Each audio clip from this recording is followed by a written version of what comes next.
वासुदेवाय।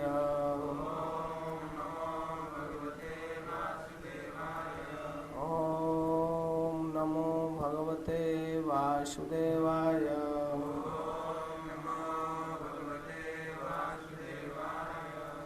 सुत उवाच इति भीता प्रजादोहात् सर्वधर्म विवित्सया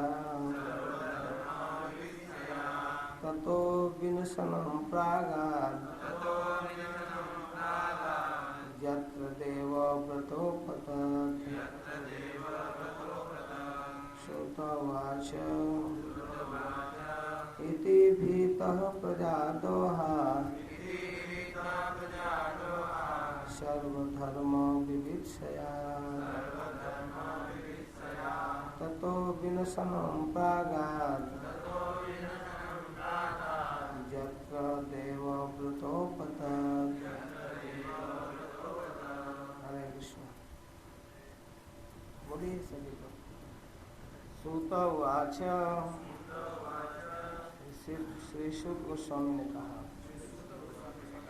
इति इस प्रकार हिता डरा हुआ प्रजा दोहात प्रजा के मारे जाने से सर्व समस्त धर्म धर्म के कार्य विवित्सया जानने के लिए तथा तत्पश्चात विनशनम युद्ध स्थल प्रागात चले गए यत्र जहाँ देवव्रत देवव्रत भीष्म अपतत गिरे हुए थे। अनुवाद और तात्पर्य मैं 10 श्लोक पढ़ूंगा, एक का केवल तात्पर्य पढ़ देता हूँ।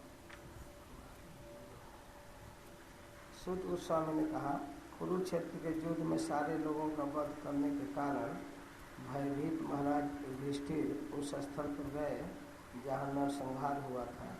वहाँ पर भीष्मदेव मरणासन होकर सरसैया पर लेटे थे। तात्पर्य इस 9वें अध्याय में जैसा कि भगवान कृष्ण की इच्छा थी राजा युधिष्ठिर को भीष्मदेव वृत्ति विषय कर्तव्यों के विषय में उपदेश देंगे। भीष्मदेव भी इस मर्त लोक से प्रयाण करते समय भगवान से अंतिम प्रार्थना करेंगे और इस प्रकार भावी भौतिक कार्यों के बंधन से मुक्त हो जाएंगे। भीष्मदेव को वरदान प्राप्त था कि वे इच्छा अनुसार देह त्याग कर सकते हैं और वे अपनी इच्छा से ही इस तरह सरसैया पर लेटे हुए थे। इस महान योद्धा का इस प्रकार से निधन समस्त समकालिक श्रेष्ठ पुरुषों को आकृष्ट करने वाला था। अतएव सारे लोग इस महात्मा के प्रति अपने प्यार सम्मान तथा स्नेह की भावना प्रदर्शित करने के लिए एकत्रित हुए थे। श्री प्रभुपाद की तो इसके इस अध्याय की भूमिका में 2-4 वाक्य। इसके पूर्व के अध्याय में जैसा कि आप सुन चुके हैं भगवान द्वारिका जाने के लिए रथारूढ़ थे। उस समय अश्वत्थामा ने 6 ब्रह्मास्त्र छोड़ा और श्री भगवान उन ब्रह्मास्त्रों से पांडवों की रक्षा की और उत्तरा के गर्भस्थ शिशु परीक्षित के लिए। इसके बाद महाराज युधिष्ठिर ने उनको उस दिन की यात्रा रोक दिया। आज खड़मंजिल हो गया, उतरिए दूसरे दिन देखा जाएगा। और उसी क्रम में महाराज युधिष्ठिर के कहने से पहले महारानी कुंती अपने भतीजे के प्रभाव को झेल नहीं पाई, भगवान के रूप में स्तुति की। चक्रवर्ती ठाकुर लिखते हैं इस स्तुति की भूमिका में कि शायद मरे हुए लोगों के पिंडदान के समय या अंत्येष्टि के समय जलदान के समय एक एक व्यक्ति का नाम लिया जा रहा था। 8वां अध्याय के प्रारंभ में तो वो नाम लेकर सब लोग जलदान करते थे, तो भीषण रोदन हो जाता था। एक एक व्यक्ति के गुणों का स्मरण करके सब रोने लगते थे। यहाँ तक कि अभिमन्यु के जब जलदान होता होगा तो क्या बीतता होगा पांडवों पर, या गंधारी के पुत्रों को गंधारी के द्वारा जलदान कराने पर धृतराष्ट्र को क्या बीतता होगा। 100 पुत्र खो चुके थे। तो उसी क्रम में सबका जलदान हुआ। चक्रवर्ती ठाकुर का कहना है कि महारानी कुंती भी दुखी थी। सबके लोग मारे गए थे, कुंती का बेटा भी मारा गया था। तो कुंती युधिष्ठिर को एकांत में बुलाकर कही, बेटा कर्ण के लिए भी जल दे दो। नहीं झेल पाई, सबके लिए जलदान हो रहा था, तो अत्यंत रहस्य की बातें आज कह दी। क्यों कर्ण के लिए क्यों जलदान करें? तो बेटा वो तुम्हारा सहोदर है, अग्रज है। महाराज युधिष्ठिर पर तो वज्रपात हो गया। अग्रज है मतलब जैसे मैं तुमको गर्भ में धारण की, तुम्हारे पहले कर्ण को अपने गर्भ में धारण की, मुझसे जन्म लिया है, और जैसे देवताओं से तुम लोगों को प्राप्त की, वैसे ही भगवान सूर्य से कर्ण को प्राप्त। यह सुनकर महाराज युधिष्ठिर इतना दुखी हुए कि अपने जीवन में कभी माँ पर नाराज नहीं हुए थे, लेकिन आज ऐसा नाराज हुए कि केवल माँ के बहाने समस्त स्त्री समाज को श्राप दे दिए। आज के बाद स्त्रियों को छिपाने के लिए कोई बातें नहीं रहेगी, कोई भी रहस्य की बातें नहीं छिपा सकती है, ये श्राप दी। तो चक्रवर्ती ठाकुर कहते हैं शायद यही कारण है। वो श्रापित कुंती शुरू से जानती थी कि हमारा भतीजा भगवान है, लेकिन इस रहस्य को छिपा कर रखी थी। लेकिन श्रापित कुंती अब नहीं छिपा पाई। अब भगवान के चरणों में प्रणाम प्रारंभ किया। नमस्ते पुरुषम त्वाद्यम ईश्वरम प्रकृते परम अलक्ष्यम सर्वभूतानाम अंतर बहिर्वस्थितम। इसके साथ महारानी कुंती सभी साधनों में सर्वश्रेष्ठ नमस्कार को ही मानती है। अपने को अत्यंत दैन्य भाव में अयोग्य मानकर नमस्कार को ही प्रबल साधन मानती है। नमस्ते से प्रारंभ करती है और नमस्ते से अंत करती है। श्री कृष्ण कृष्ण विष्णु भाव निधुक, अंत में नमस्ते है। दोनों नमस्ते के बीच में 26 श्लोक में स्तुति रखती है। इसके बाद महाराज युधिष्ठिर कहे कि चलिए उतरिए रथ से, हो गया आज की यात्रा। फिर भी कुंती और कुंती और सुभद्रा उत्तरा से विदा लेकर भगवान पुनः तैयार हो गए। जब चलते हैं तो भगवान प्रेमणा राज्ञा निवारित, सुत गोस्वामी कहते हैं, प्रेम पूर्वक राजा ने रोक दिया। नहीं आज नहीं। तो रोक दिए तो ठीक है, रोक दिए उस दिन। अब दूसरा दिन, तीसरा दिन, चौथा दिन, जाने का नाम ही नहीं ले रहे हैं। तो पांडव लोग जबरदस्ती थोड़े करेंगे कि आप जाइए जाइए, जा ही नहीं रहे हैं। और बाद में कानाफूसी हो रहा है पांडवों में। वहाँ उपस्थित महर्षि व्यास, धौम्य आदि जा क्यों नहीं रहे, कोई समझ में नहीं आ रहा है। उस दिन तो बड़ा प्लान पूर्वक रथ पर बैठ गए, स्वस्ति वाचन भी हो गया, अब नहीं जा रहे हैं। जब रुक गए तो महाराज युधिष्ठिर अब थोड़ा खाली मूड में, जब आदमी को बहुत जिम्मेवारी आ जाता है, अचानक परिवार में, समाज में कोई विशिष्ट व्यक्ति भी मर जाए, उसका शोक तो होता है, लेकिन अचानक उसके बेटे या किसी जिम्मेवार व्यक्ति को इतना काम बढ़ जाता है, उसका अंत्येष्टि करना है, दाह संस्कार करना है, भोज कराना है, ये कराना है, वो कराना, व्यस्त हो जाता है। और उसके बाद जब खाली टाइम होता है तब उसके अभाव का स्मरण होकर शोक होता है। उस समय जिस दिन मृत्यु होती है उस दिन वो रो ही नहीं पाता, रोने का भी फुर्सत नहीं मिलता है व्यस्तता के कारण। जब बाद में सब बीत जाता है, सभी लोग चल जाते हैं, भोज भाज होने के बाद, अरे मैं खुद अपना अनुभव कर रहा हूँ, पता नहीं और लोगों के साथ क्या होता होगा। अचानक महाराज श्री उपस्थित थे, 18-19 भक्त थे, प्रीचिंग के लिए तैयार, यहाँ गाँव के सब भक्त थे, झारखंड में जा रहे थे। सबको खिला पिलाकर स्वागत पूर्वक बढ़िया से सम्मान पूर्वक खेत पर गए। ऐसे ही सितंबर का महीना था, 19 सितंबर 89। वो डेट भूलने वाला नहीं। अचानक आकाश की बिजली गिरी और हमारे पिताजी की मृत्यु हो गई। अचानक एकदम स्पॉट डेथ। जॉब कर रहे थे, दीक्षित थे महाराज जी, उनको गौर गोविंद दास नाम रखे और बहुत भजन परायण थे। अचानक उनकी मृत्यु की जिम्मेवारी ऐसे हुई, गांव भर के लोग रो रहे थे, टोटल भक्त लोग, सब लोग, और मुझे आंसू ही नहीं आ रहा था। मैं तो एक दूसरे स्थिति में पड़ गया। अब आगे क्या करना है, ये इतना भारी जिम्मेवारी आ गई, कैसे ले जाना है, बनारस ले जाना है, ऐसे वैसे। बाद में मुझको पता चला कि पिताजी मर गए, बाद में। और सब लोग ले जाने के बाद, सब कुछ के बाद, और फिर उसमें कैसे करना है, देसी जलाना वाला सब के बाद, और लास्ट में 10 दिन के बाद, 15 दिन के बाद भारी चिंता। रे 3 भाई और 2 बहन अविवाहिता। ये क्या, मैं ब्रह्मचारी हूँ, मेरे ऊपर एक जिम्मेवारी कैसे आ गई। अब मुझे अफसोस होने लगा, चिंता होने लगी। फिर भी महाराज श्री बहुत प्रेम से समझाए, तो भगवान की इच्छा थी, उसको स्वीकार करना चाहिए, सब हो जाता है। तो वैसे ही महाराज युधिष्ठिर जब शांति के मूड में हुए तो कहे, मैंने क्या किया, मैंने एक साधारण पद के लिए इतने लोगों का हत्या कराया, मेरे कारण गुरु द्रोणाचार्य मारे गए, एक बेटा अभिमन्यु मेरे कारण मारा गया, मैं पदलोलुप्त कामी लंपट। इतना दुखी हुए कि गीता वक्ता भी समझा नहीं पाया। युद्ध के प्रारंभ में अर्जुन को मोह हुआ, वो तो समझा दिए, लेकिन महाराज युधिष्ठिर को जो शोक हुआ नहीं समझा पाए।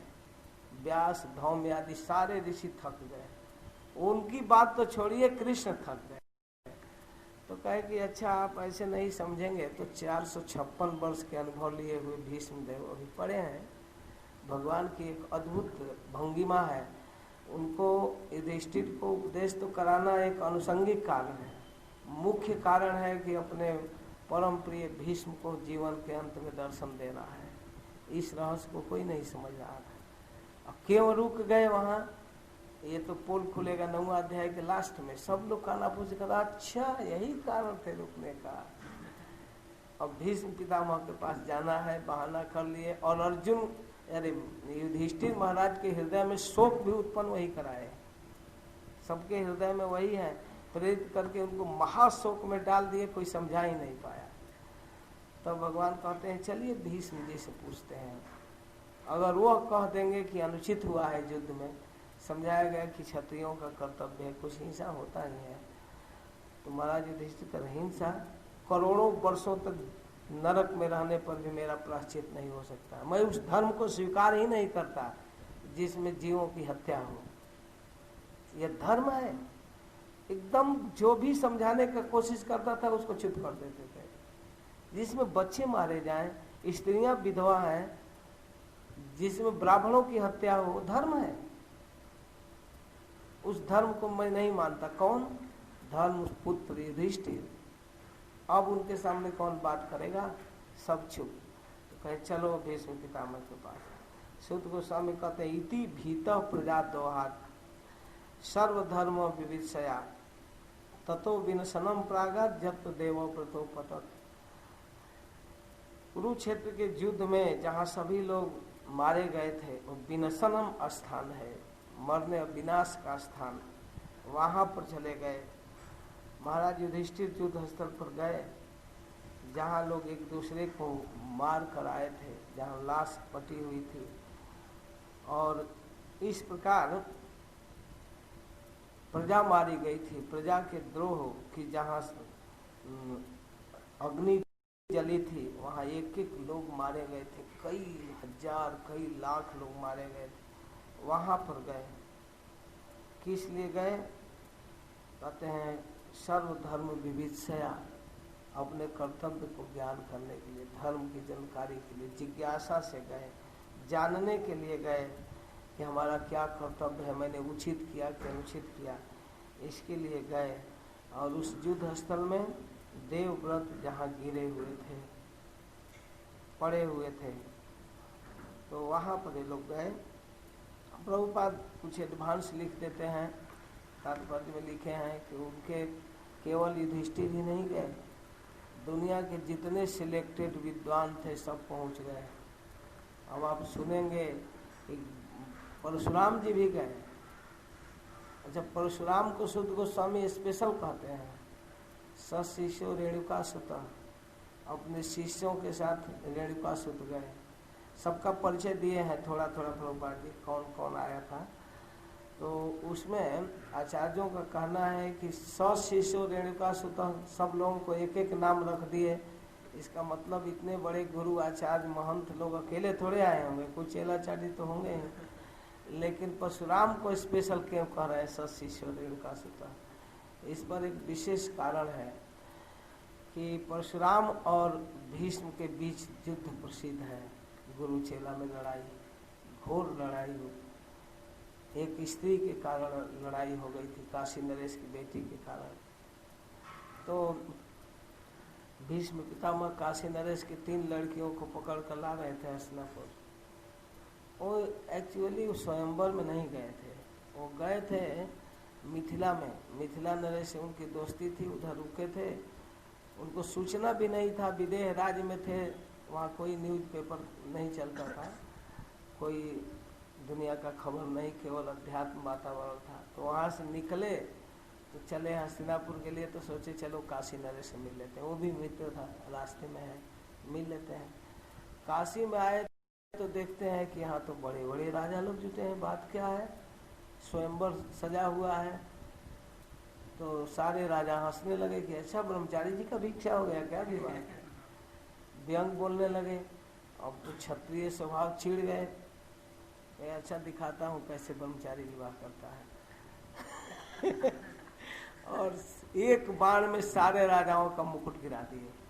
पहले तो श्रीहीन कर दिए और तीनों लड़कियों को पकड़े एकदम हाथ से रथ पर बिठा कर चल दिए।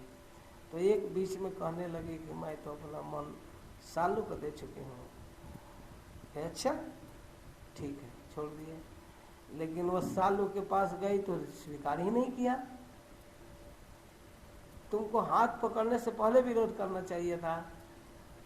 मैं इतना गया बीता नहीं हूँ कि जो बूढ़ा लेकर गया और मैं तुमको फिर स्वीकार कर लूँ।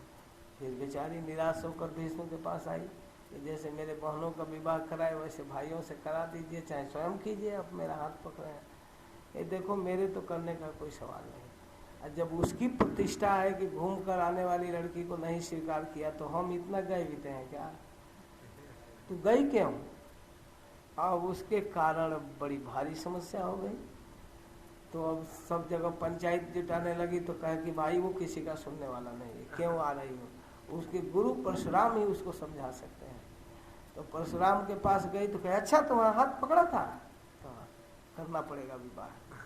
गुरु लोग भी गुरु शिव का कभी कभी मिस यूज करने लगते हैं। वो आ गए, उनको पता था परशुराम जी को कि वो विवाह करने वाला नहीं। कहे तुमने काशी नरेश की लड़की का हाथ पकड़ा? कहा लेकिन गुरुदेव के दूसरा रीजन था, जो भी हो तुमको इसके साथ विवाह करना पड़ेगा। नहीं, ऐसा संभव नहीं है। मैं प्रतिज्ञा कर चुका हूँ पिताजी के समय, उस समय कि नहीं मैं विवाह करूँगा। नहीं, मुझे पता है, लेकिन तुमने अनुचित किया इसलिए करना पड़ेगा। नहीं तो मेरे साथ युद्ध करना पड़ेगा, 2 में 1 स्वीकार करो। तो देवव्रत कहे कि गुरुदेव आपका शिष्य हूँ, युद्ध से कतरा नहीं रहा हूँ। युद्ध अगर आपकी इच्छा है करना तो करूँगा। इतना भयंकर युद्ध हुआ कि ब्रह्मा जी टेंशन में पड़ गए कि प्रलय हो जाएगा। इतने दैवी बाणों का प्रयोग होने लगा, आकाश जलने लगा दोनों गुरु चेला में। इतना भयंकर युद्ध हुआ। भीष्म के कठोर बाण जब परशुराम पर लगता था, मुझे छाती पर तो कहते शाबाश बेटा, प्रशंसा भी करते थे और मारते भी थे। और दोनों इतना भयंकर युद्ध करने लगे कि नारद जी को भेजे ब्रह्मा जी, जाकर रोक दो, प्रलय कर देंगे, दोनों ही खेल खेल में संसार नष्ट कर देंगे, रोको। तो डायरेक्ट नारद जी आकर ब्रह्मा जी का आदेश सुनाए, नहीं युद्ध बंद। तो परशुराम जी खुश हो गए, कहे कि ठीक है चलो विवाह होगा या नहीं होगा, लेकिन तुमने मुझे संतुष्ट किया। लो ये मेरा 5 बाण स्पेशल, जिसको चाहो इसको मार सकते हो, विश्व ब्रह्मांड में कोई इस बाण से बच नहीं सकता। 5 बाण सजा कर भेजे, दिए, उसको लेकर लौटे। और वो तो अब उसकी कथा तो छोड़िए। तो इतना भयंकर युद्ध गुरु चेला में हुआ है और वही उसके जीवन के अंत में परशुराम आ रहे हैं। रेणुका तो आ रहे हैं, शिष्य लोग निंदा करते थे, आप क्यों परशुराम की प्रशंसा करते हैं, वो तो आपकी बात नहीं माना, आपसे युद्ध किया। तब जितने चेला लोग निंदा किए थे भीष्म की, उन सारे चेलाओं को आदेश किया, आजा चलते हैं। कहाँ? तो भीष्म पितामह आज प्रवचन करेगा, उसका प्रवचन सुनने। हमेशा तो गुरु जी प्रवचन किया, चेला प्रवचन करेगा, चलते हैं सुनने। मतलब यह दिखाने कि हमारा शिष्य कितना महान है, जिसका प्रवचन स्वयं भगवान सुनने के लिए उपस्थित है। और सारे ब्रह्मर्षि, देवर्षि, राजर्षि सभी उपस्थित हैं। सबकी भरी हुई खचाखच उस भीड़ में भीष्म सोए प्रवचन किए और सब लोगों ने उसका अनुमोदन किया। भगवान के प्रति उसकी कितनी अनन्य भक्ति है, यह देखने के लिए ये लिखते हैं टीकाकार लोग भी। आज तुम लोगों का संदेह मिट जाना चाहिए कि भीष्म कुछ बढ़कर है, स्पेशल है। और युद्ध भी किया तो उचित था, गलती मेरा ही था। परशुराम जी स्वीकार किए अपनी गलती। तो इस प्रकार सब लोग पहुंच रहे हैं वहां जहां देवव्रत गिरे हैं। तदा ते भ्रातर सर्वे सदस्वे स्वर्ण भूषित अन्वगच्छन रथै विप्रा व्यास धौम्य दयस्तधा। सारे भाइयों के साथ महाराज युधिष्ठिर खूब सुंदर श्रेष्ठ घोड़ों से सजा हुआ सोने का रथ पर चढ़कर सुंदर विभूषित चल रहे थे और उनके रथ के साथ सभी लोग चल रहे थे। विप्रा, हे ब्राह्मणों, संबोधन कर रहे हैं सूत गोस्वामी शौनक जी को कि हे विप्रा, व्यास धौम्य दयस्तदा, व्यास धौम्य आदि मुनि लोग भी उनके साथ चल रहे थे।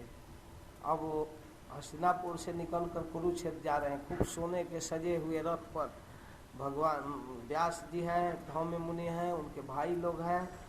और कहे अच्छा वो लोग गए, तो कहे अभी तो छूट ही जाएगा, अधूरा हो जाएगा। भगवान अपनी विप्र से रथे न स धनंजय, सारथी भी अभी साथ है।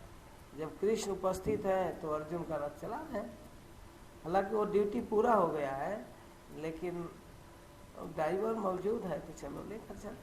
अर्जुन का रथ लेकर जा रहे हैं भगवान अपनी विप्र से, हे ब्रह्मर्षियों, रथे न स धनंजय, धनंजय को साथ लेकर, अर्जुन को साथ लेकर भगवान जा रहे हैं। स तैव्य रोचत निप कुबेर इव गुह्य कही।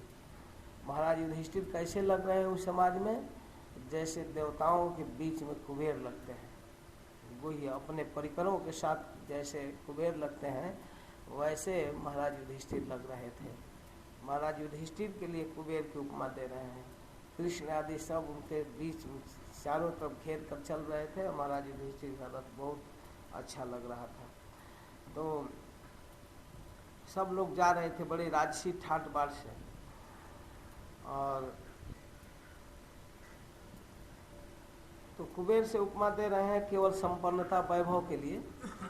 कुबेर जी बहुत धनी मानी हैं और युधिष्ठिर महाराज कुबेर की तरह प्रतीत हो रहे थे। दिष्ट्वा निपतितम भूमौ दिव्य च्युतमिवामरम प्रणेमो पांडवा भीष्मम सानुगा सह चक्रीड़ा। रथ गया कुरुक्षेत्र में, सभी लोग रथ से उतरे और जाकर भीष्म पितामह को देखते हैं जैसे आकाश से कोई देवता गिर गया हो, एकदम तेजस्वी पड़ा हो ऐसे। दृष्टवा निपतितम भूमौ, भूमि पर गिरे हुए दिव्य अच्युत विवामरम, कहते हैं ऐसे गिरे हुए हैं। यहाँ दिव्य च्युत है, अच्युत नहीं, दिव्य च्युत, आकाश से गिरे हुए अमरम इव, देवताओं की तरह। प्रणेमु पांडवा भीष्मम, सारे पांडव लोग भीष्म पितामह को प्रणाम करते हैं। सानुगा, अपने अनुगों के साथ जो भी उनके फॉलोअर हैं सब प्रणाम करें। पांडवों को एक साथ कहते हैं, अनुगों को एक साथ। और फिर सह चक्रीड़ा, श्री कृष्ण भी प्रणाम किए। चक्रीड़ा माने कृष्ण, जिनके हाथ में चक्र है, चक्र होने के कारण चक्री, चक्री से चक्रीड़ा, जो चक्रधारी भगवान भी उनको प्रणाम किए। तो तत्र ब्रह्मर्षय सर्वे देवर्षयश्च सत्तमः राजर्षयश्च तत्रासन दृष्टम द्रष्टु भरत पुंगवम। पता नहीं कौन मीडिया काम कर रही थी, सारे विश्व में पता चल गया कि भगवान युधिष्ठिर को लेकर कुरुक्षेत्र में पहुंचे हैं। तो तत्र वहां ब्रह्मर्षय सर्वे, जितने ब्रह्मर्षि थे, भृगु वशिष्ठ अंगिरा पुलह क्रतु, सारे ब्रह्मा के पुत्र, और सर्वे देवर्षय, सर्वे कॉमन है, ब्रह्मर्षया देवर्षया के बीच में सर्वे है। तो सभी ब्रह्मर्षि और सभी देवर्षि, देवर्षि मतलब नारद शनकादिक नवजोगेश्वर आदि, जो भी देवताओं में जो ऋषि हैं वो देवर्षि हैं, ब्राह्मणों में जो ऋषि हैं ब्रह्मर्षि हैं, और राजाओं में जो ऋषि हैं वो राजर्षि हैं। तो राजर्षयश्च कहते हैं सभी लोग, सत्तमा मतलब सभी सत्वगुणी फर्स्ट क्लास एकदम वेल एजुकेटेड लोग थे, ऐसा नहीं कि एकदम थर्ड क्लास के लोग। सत्तमा भी सबके लिए है कॉमन। राजर्षयश्च तत्रासन, सब लोग आए क्या करने, द्रष्टुम भरत पुंगवम, उस भरत पुंगव भीष्म पितामह के लिए, जो भरत वंशियों में प्रधान हैं, उनका दर्शन करने के लिए, उनको देखने के लिए सब लोग वहां उपस्थित हुए। उनको आध्यात्मिक सिद्धि प्राप्त है, भगवान के परम भक्त हैं, इसलिए उनको देखना चाहते हैं। तो कुछ महंतों का नाम रख देते हैं। अब ऐसे सर्वे करने से काम नहीं चला, फिर स्पेशल नाम रखे। पर्वतो नारदो धौम्यो भगवान बादरायण, बृहदस्यो भरद्वाज शशिशो रेणुकासुत, वशिष्ठ इंद्र प्रमद स्त्रीतो ग्रीष्मदोषित, कक्षीवान गौतमो तृष्य कौशिकोथ सुदर्शन। कुछ बड़े बड़े महंत वहाँ सभी लोग जुटे थे। वहाँ मंदिर कानपुर या पूना मंदिर ओपनिंग हुआ, सारे महंत, सारे प्रेसिडेंट, सभी आचार्य, सभी गुरु लोग आए थे। बस इतना से थोड़े काम हो जाएगा। कौन कौन आए थे उनको भी नाम रखिए, थोड़ा विशिष्ट लोगों का। कहते हैं पर्वतो नारदो धौम्य, एक एक व्यक्ति का परिचय प्रभुपाद दिए हैं, इसको आप पढ़ लीजिएगा। पर्वत मुनि कौन है, और नारद जी कौन है, धौम्य कौन है, बादरायण व्यास कौन है, बृहदस्व कौन है, भरद्वाज कौन है, थोड़ा थोड़ा। शिशो रेणुकासुत, शिशों के साथ रेणुकासुत माने परशुराम, वशिष्ठ इंद्र प्रमद, ये सब आए हुए हैं। प्रभुपाद कहते हैं पर्वत मुनि बड़े प्रसिद्ध मुनि हैं, नारद जी के साथ निरंतर रहते हैं, नारद जी के बड़े सगी मित्र हैं। अंतरिक्ष यात्री भी हैं, इन लोगों को विमान की जरूरत नहीं, आकाश में ही चलते हैं, पंख भी नहीं है, उनकी इतनी सिद्धि है, जहाँ मन वहाँ जाते हैं। तो इनको कोई भौतिक यान की जरूरत नहीं है।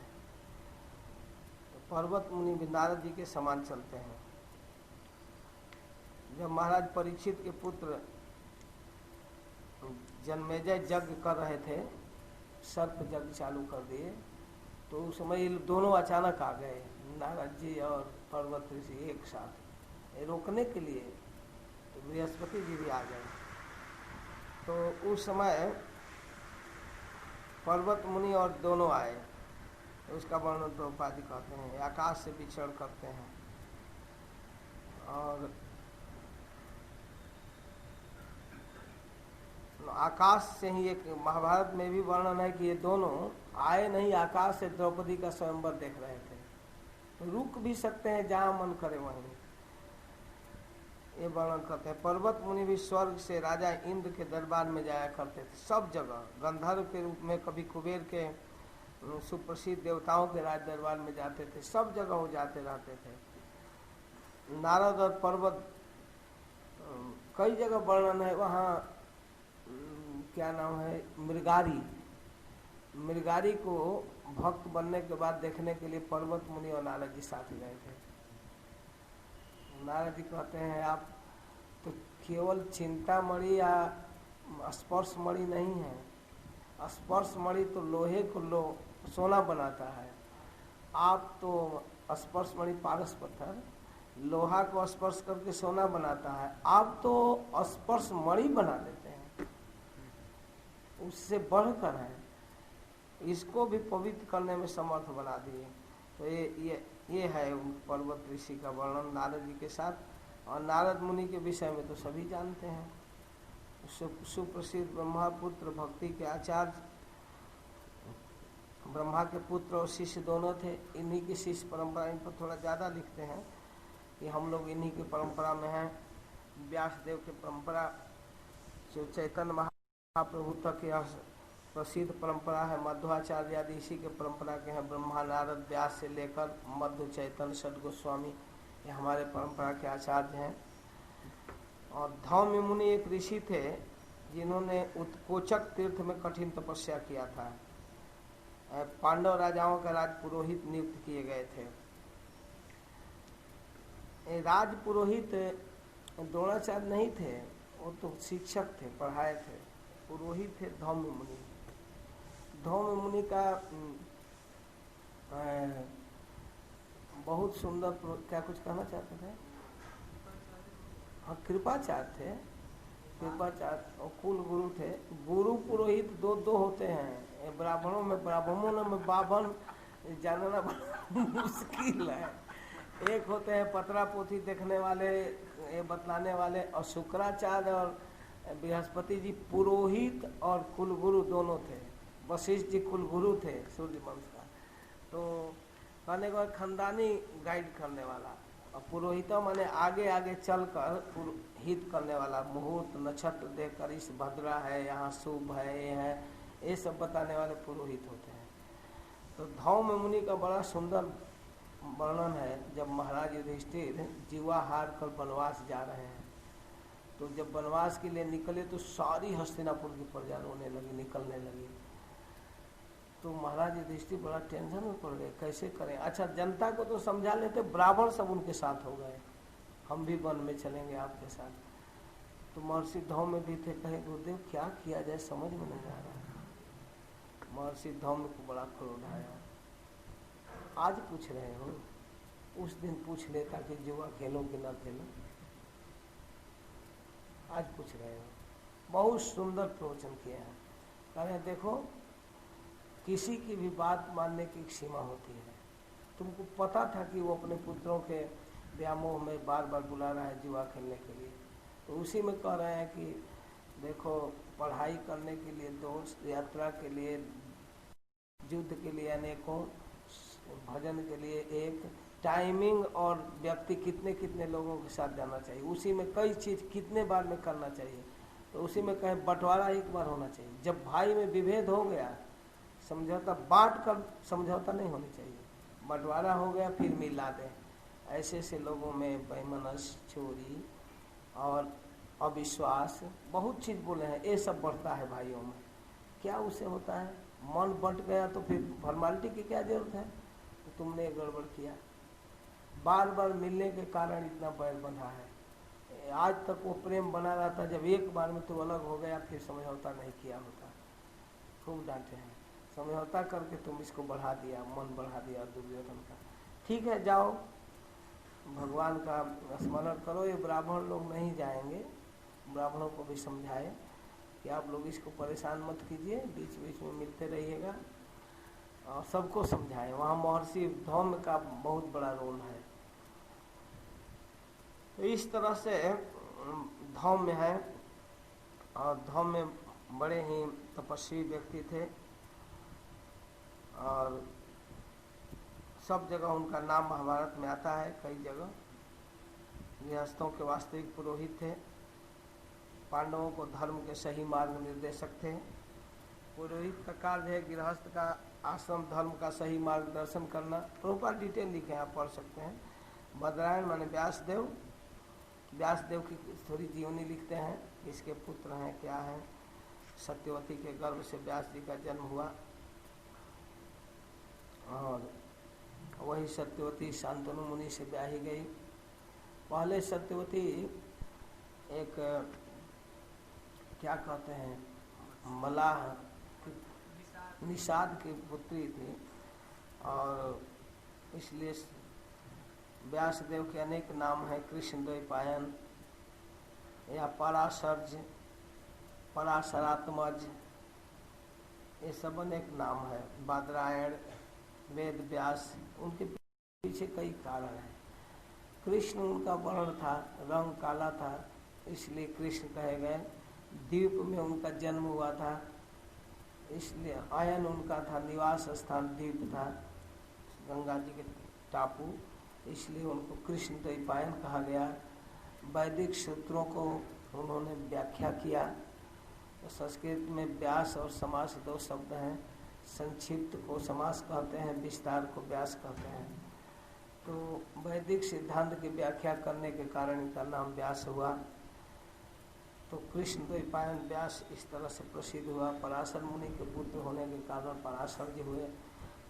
पराशर मुनि का थोड़ा परिचय देते हैं कि वो त्रिकालदर्शी ज्योतिषी थे, भूत भविष्य वर्तमान बिल्कुल समझते थे। आज भी सिद्धांत ज्योतिष पढ़ने वाला जो ग्रह नक्षत्र का गणना करते हैं ज्योतिष में, हजारों वर्ष बाद में कब सूर्य ग्रहण, कब चंद्र ग्रहण लगेगा, कब सूर्योदय, कब सूर्यास्त होगा, इसका कैलकुलेशन किया जा सकता है।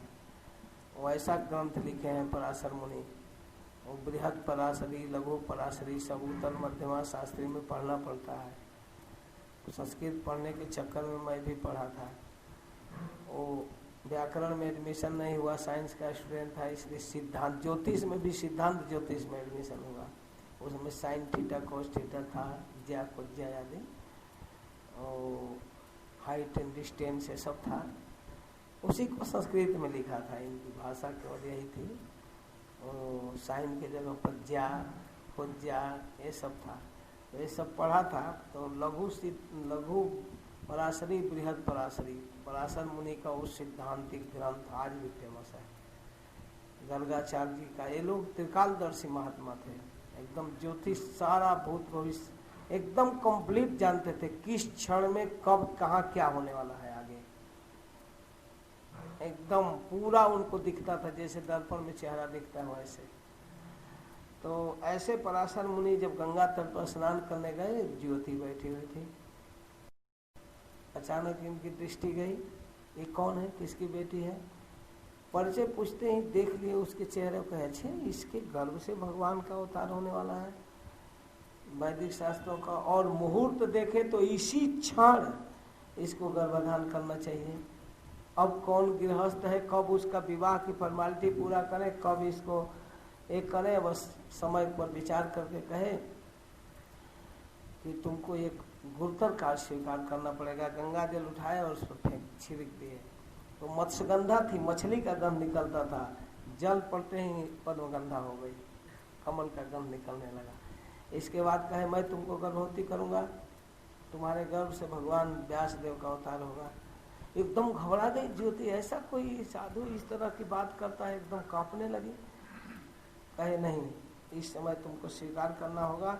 तो बहुत डर रही थी, लेकिन कहे नहीं, तुम स्वीकार करो और इच्छा के अनुसार तुमको गर्भ नहीं ढोना है, आज ही इसका जन्म दे सकते हो, और इसके कारण तुम कलंकिता और दूषिता नहीं होगी। स्पेशल तुमको गिफ्ट बोनस देता हूँ कि विश्व का सबसे बड़ा सम्राट तुमको रानी के रूप में स्वीकार करेगा। तुम रानी बनोगी, एक मलाह की पुत्री रानी बनेगी, कल्पना की बात है। लेकिन पराशर मुनि ने उनको गर्भ दिया और वो बेचारी एकदम संकोच के मारे तुरंत बच्चे को जन्म देकर टापू पर छोड़ छाड़ कर भाग गई। और वही है कृष्ण द्वैपायन व्यास, पराशर के पुत्र। और उस सुंदरी को देखकर एक बार गंगा को पत्नी बनाने वाला व्यक्ति, साधारण नहीं, ऑर्डिनरी व्यक्ति नहीं, महाराज संतनु, स्वर्ग में रहने वाली गंगा, परम पवित्रता जिनमें है, निष्कलंकिता, उसको एक बार अपनी पत्नी के रूप में स्वीकार किए। गंगा के जाने के बाद पत्नी की आवश्यकता तो थी ही, वो मलाह की बेटी पर रिझ गए, सत्यवती पर। लेकिन उनके पिता स्वीकार नहीं किया कि दासी बनाने के लिए मैं थोड़े विवाह करूंगा, हमारी बेटी से जन्मा हुआ बेटा राजा होना चाहिए। ये तो महाराज संतनों के लिए बड़ा भारी शर्त था। क्योंकि जिस बेटे के लिए गंगा को त्याग किया उस भीष्म को राजा नहीं बनाऊंगा, उस देवव्रत को राजा नहीं बनाऊंगा। अंततः देवव्रत स्वयं आगे बढ़कर पिताजी का विवाह कराया, यह कहकर कि मैं राजा नहीं बनूंगा। इतना से भी वो नहीं मान पाया निषाद, कहा कि आपका बेटा तो लड़ेगा, और लो मैं हाथ उठाकर प्रतिज्ञा करता हूँ आजीवन ब्रह्मचारी रहूंगा। पिताजी के विवाह क्लियर हो जाए इसके लिए ब्रह्मचारी की प्रतिज्ञा कर ली। यही तो भगवान कहते हैं, महाभारत सीरियल में सुने हैं, हस्तिनापुर वालों को प्रतिज्ञा का बड़ा शौक है, पूरा होगा कि नहीं इस पर नहीं सोचते हैं, लेकिन प्रतिज्ञा कर लेते हैं दनादन फटाफट, प्रतिज्ञा के बड़े शौकीन हैं। तो इस तरह से वही सत्यवती शंतनु महाराज की पत्नी बनी। तो व्यास जी का ये परिचय है। बाद में व्यास जी ने सारे वैदिक ग्रंथों को लिपिबद्ध करने के लिए संकल्पित हुआ, लेकिन राइटर कौन चाहिए? तो ब्रह्मा जी ने आदेश दिया गणेश जी को कि आप लिखिए, और गणेश जी इतना जल्दी लिखते थे कि उनके बोलते ही लिख देते थे। अच्छा चलो अब भागवत जब बोलने लगे, कहे कि एक एक श्लोक पूछूंगा, बिना समझे नहीं लिखना है, केवल टाइपर नहीं रहना है, जान कर लिखना है। तो भागवत लिखने में गणेश जी रुक जाते थे, लिख कर उसका अर्थ सोचते थे, तब तक व्यास जी दूसरा बना लेते थे। तो ऐसे ग्रंथों की रचना हुई। तो ये है सत्यवती नंदन पराशर जी कृष्ण द्वैपायन व्यास, वो भी आए। बृहदस आए, ये भी बड़े प्रसिद्ध मुनि हैं। महाराज युधिष्ठिर से काम्य वन में मिले थे, और महाराज नल की कथा सुनाई थी, महाभारत में प्रसिद्ध कथा। और भरद्वाज सप्तर्षियों में एक है, और ये अर्जुन के जन्मोत्सव के समय उपस्थित थे। गंगा के तट पर तपस्या किए प्रयाग में, सुप्रसिद्ध भरद्वाज जी का आश्रम है, देखे हैं प्रयाग में। तो ये सब परिचय है। और परशुराम जी का परिचय तो मैं सबसे पहले दे दिया। तो भगवान परशुराम महर्षि जमदग्नि के पुत्र हैं, और रेणुका के गर्भ से, बड़ा अद्भुत इनका चरित्र है। एक बार रेणुका निकट में बहने वाली नदी के पास पानी लेने के लिए गई थी, और वहाँ कुछ गंधर्व लोग आकर अपना उत्सव कर रहे थे। बड़ा सुंदर देवता गंधर्व, एकदम सौंदर्य बहुत सुंदर था। देखने लगी, और देखने के चक्कर में देर हो गया, भूल गई कि पानी लेकर जाना था। तो अब बेचारी विलंब करके आई, और थर थर कांप रही थी जमदग्नि मुनि के सामने। जमदग्नि मुनि कहे कि कैसे विलंब हो गया? बोल ही नहीं पाई। विलंब का कारण तो कुछ उटपटांग था, किसी पुरुष को देखने में विलंब हुआ है, और वो भी अच्छा लगा है पर पुरुष, यह व्यभिचार है। आजकल में और उस समय में कितना अंतर है, आप कल्पना कर सकते हैं। आजकल बदल कर पुरुषों के साथ घूमने का फैशन है, और एडवांस माना जाता है। और वहाँ 10-20 मिनट अपने पति के अतिरिक्त किसी पुरुष को विशेष रूप से देखना व्यभिचार था। जमदग्नि कहे, अच्छा तुमको गंधर्व अच्छा लगने लगा? इस व्यभिचारिणी का सिर काट दो। पुत्रों को कहे, काटो इसका सिर। बड़े पुत्र को कहे, अरे बाप रे, ऐसा आज्ञा हो सकता है? बेटा को ही कहे माँ का सिर काटने के लिए, नकार दिया, ना मुझसे नहीं होगा। दूसरा, तीसरा, चौथा थे परशुराम, 3 पुत्र नकार दिए। परशुराम को कहे, बेटा माँ को और इन बदमाश भाइयों का, चारों का सिर काटो। ठीक है पिताजी, उठाए। अब माँ को भी काट दिए, भाइयों को भी काट दिए। यही लक्ष्मण जी से जब बहस हुआ तो कहे, तुम नहीं जानते हो मैं मुझको? जानता हूं ना, कौन नहीं जानता है कि आप माँ और भाई का सिर काटे थे। ये है परशुराम जी, सिर काट दिए एकदम तुरंत। जमदग्नि जी गदगद, वाह, ऐसा आज्ञाकारी की पुत्र होना चाहिए। पिता की इच्छा समझकर कर दो। बेटा बोलो जो चाहिए मांग लो। एकदम समर्थ ऋषि आशीर्वाद देने के मूड में हो गए। पिताजी और कुछ देंगे या नहीं देंगे, हमारे माँ और भाइयों को जीवित कीजिए, उनको याद भी ना हो कि हमने मारा था। इनको फिर से जीवित कर दीजिए। कटा हुआ सिर रख रख करके जीवित किए, और इनको याद ना हो, ऐसा ना कि जीवित होने के बाद भी बैर माने के बदमाश मुझको काटा था, ये याद नहीं रहना चाहिए। तो यही हुआ, जीवित कर दिए। तो यह परशुराम जी की कई घटनाएं प्रसिद्ध है। और सहस्त्रबाहु अर्जुन के पुत्रों सहित सिर काटे थे सहस्त्रबाहु समसोरिप मोरा, वहाँ बहस बांध रहे हैं जनकपुर में। तो इस तरह से परशुराम जी बड़े समर्थ, संपूर्ण पृथ्वी के क्षत्रियों का वध किए। और परशुराम जी ने द्रोणाचार्य को धनुर्विद्या की शिक्षा दी थी। महाभारत में लड़ने वाले कई परशुराम शिष्य थे। द्रोणाचार्य परशुराम जी के शिष्य हैं, और कर्ण भी परशुराम का शिष्य है। तो द्रोणाचार्य को शिक्षा दिए। कई आपस में लोग बात करते थे। भीष्म पितामह परशुराम के शिष्य हैं, द्रोणाचार्य परशुराम के शिष्य हैं। कर्ण, भीष्म पितामह कभी कभी कर्ण पर इतना क्रोधित होते थे, इतना क्रोधित होते थे, तुम हमारे गुरु भाई होने का कलंक तुमको झेल नहीं पाता हूँ, नीच तुम दुर्योधन को समझा नहीं सकता। परशुराम शिष्य बनकर घूम रहा है। परशुराम जी यही सिखाए थे, अधर्म का पक्ष लेना। पर सबसे भीष्म पितामह को यही खलता था कि कर्ण अगर इसका साथ छोड़ दे तो ये कमजोर हो जाएगा, लेकिन हमारा गुरु भाई होकर ऐसी गलती करा। परशुराम जी को ये टेंशन था। तो इस प्रकार ये परशुराम जी थे, और अपने शिष्यों के साथ यहाँ आए दिखाने के लिए। वशिष्ठ जी जो ब्राह्मणों में सबसे विख्यात, जिसको मुहर लगा दें वो ब्रह्मर्षि, अगर कह दें कि नहीं ब्रह्मर्षि है तो नहीं। विश्वामित्र इस चक्कर में कितना युद्ध किए, ब्रह्मर्षि बनने के चक्कर में उनके पुत्रों को भी मारे। और एक विशिष्ट घटना है कि एक दिन परशुराम विश्वामित्र मन बना लिए कि अब ये डिग्री तो देगा नहीं, इसको काट ही देते हैं। तो रात में तलवार लेकर आए थे वशिष्ठ जी को मारने के लिए। और वशिष्ठ जी संजोग से, चांदनी रात्रि थी, अर्धरात्रि में कुटिया से बाहर एक शिला पर बैठकर अरुंधति के साथ, अपनी पत्नी के साथ बात करे। क्या चांदनी है, और वो बेचारे छिपे हुए थे झाड़ी में कि सो जाएगा तब काटूंगा। एकदम अधर्म पर लग गए थे, जगने पर तो मरेगा नहीं हमसे जल्दी। तो अब तलवार लेकर एकदम तैयार थे, काटूंगा। तब तक अरुंधति कहती है, पतिदेव कितना सुंदर आज रात्रि है। कहते हाँ, रात्रि की शीतलता तो ऐसे लग रही है जैसे इस समय विश्व में विश्वामित्र का जस फैला हुआ है, वैसे चांदनी फैली हुई है। विश्वामित्र का जस फैला, वो नलायक का नाम ले रहे हो, मेरे पुत्रों को मारा है। कहते हैं ऐसा मत कहो, वास्तव में वो यशस्वी है, वो यशस्वी है, तेजस्वी है। तो फिर आप उसको ब्रह्मर्षि क्यों नहीं कह देते हैं? कुछ कमी है इसके कारण, लेकिन उसके जस में, उसके सामर्थ्य में, उसके तेज में कोई कमी नहीं है।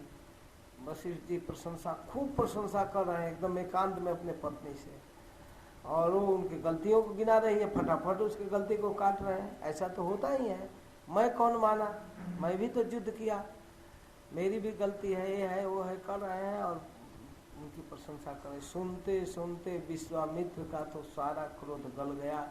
अफसोस में हो गए कि बाप रे, मैंने क्या इनके साथ व्यवहार किया। तो कितने महान हैं, परोक्ष में एकांत में अपने पत्नी से प्रशंसा कर रहे हैं। चलो सुनाने के लिए तो कोई किसी की प्रशंसा कर देता है।